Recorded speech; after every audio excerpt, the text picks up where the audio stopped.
ladies and gentlemen, give it up for Joey Nelson. Thank you. Give it up for Jared, everybody. Doesn't he look like, Mr. Belding and Mr. Clean got together, right? It's a wild night of passion with lube and Pine Sol. Starting off. Okay. My name is Joey Nelson. I work at a place called Location Insight. We just moved places. I'm a project manager there. Just a quick shout, not clapping, a quick shout. Who works at a small company or a startup? Yeah. Who works at all? Yes, exactly. And who's ever moved, ever? Okay, I think that's everybody, right? So everybody is the audience. Perfect. We do stuff like location pages, like this for Chase, Bank of America, things like that, everything on the page. We moved just recently, like 12 blocks, okay, not across the country. It's like 30 of us with some desks and things like that. As the crow flies, it takes like 6 minutes. It's nothing. It brings us to the first fail that we did, and I see other companies do, bragging, okay? Pride before the fall, guys, all right? Can you imagine you're moving into a new spot? Things are going to be good. You want to show off a little bit, okay?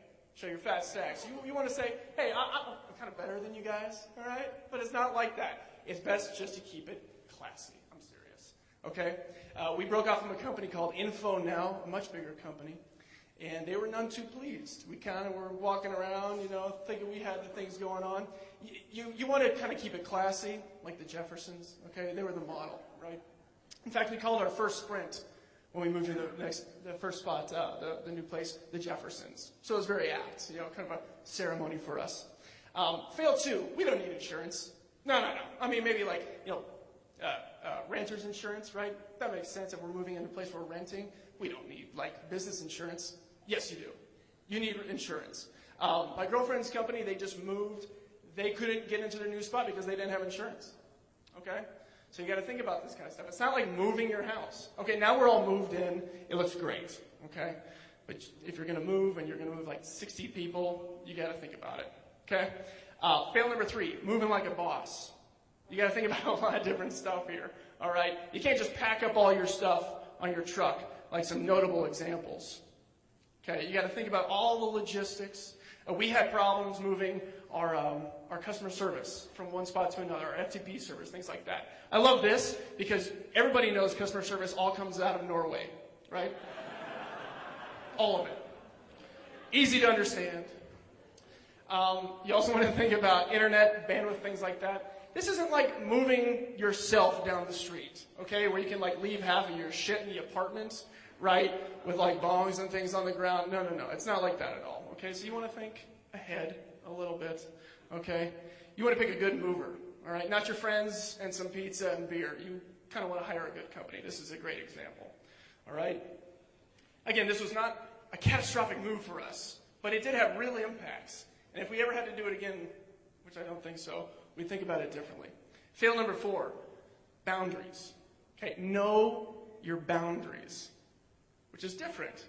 Louder? Boundaries. Thank you. Yes. You can read. Perfect.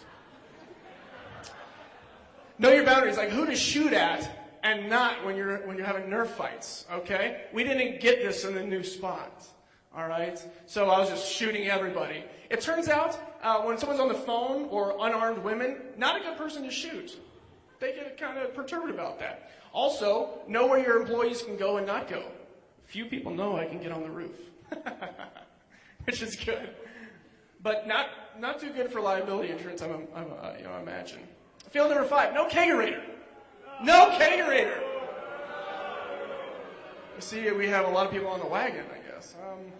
No kegerator. Can you guys just imagine? I mean, just remember your last Christmas? Yeah, your last big Christmas, where there's a lot of presents under the tree, and how excited you were for that? Can you imagine if you went down there and there were no presents? Okay, if you're not going to have a kegerator, don't promise a kegerator. It was a huge letdown. We still drink though, right, Travis? Yeah. But at the end of the day, when you're emerging from the mines, we still have a beer, just not out of a keg. So it's okay. Learn these 5 things. My name is Joey. Please come talk to me after.